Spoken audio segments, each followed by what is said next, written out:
the feeling speaks for itself. And, I'm a big believer in right place, right time, right place, right time. That somehow, if you have smart feet, which you do after many years in recovery of other kinds, right? Of like Yep. right place, right time, doing the footwork, getting yourself where you need to be. That's why in 12 steps they say meeting makers make it.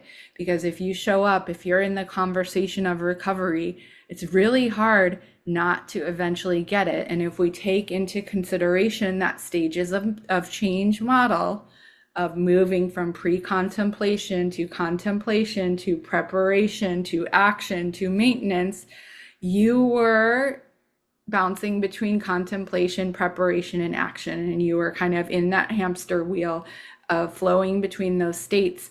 And now you are in consistent action. And so, because you stayed in the conversation of recovery, because you had yourself in right place, right time, now you're in a whole different place, right? And I do believe that the universe is always guiding us and always wants the best for us, even when it doesn't feel like that's happening. As long as our only failure is if we quit, our only failure is to throw in the towel.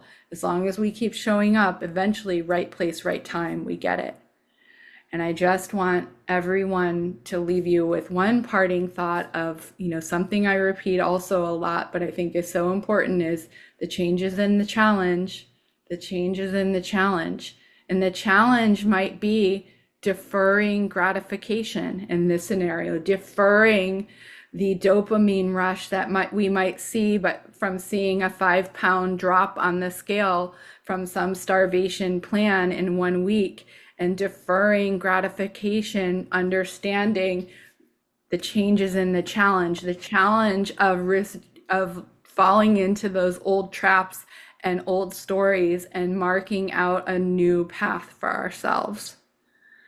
And I think from this, I'm going to have some new material for you that I'm going to work on. The joy is in the journey. The joy is in the journey because we all need that.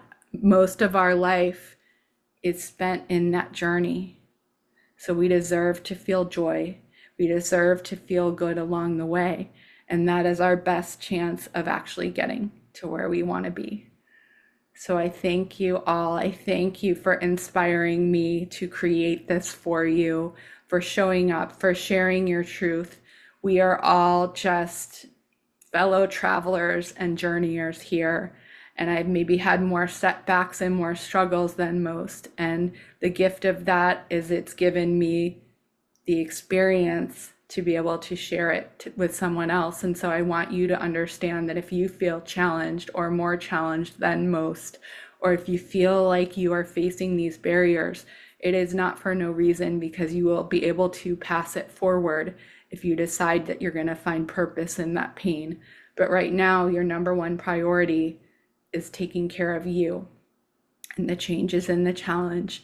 And the challenge is to resist those impulses that want us to do the same things that we've always done that have gotten us nowhere, and to really mark out a new path, knowing that you are not alone, that we all hold virtual and literal hands here, and we are always only one reach out away. So I will see you later. Much love.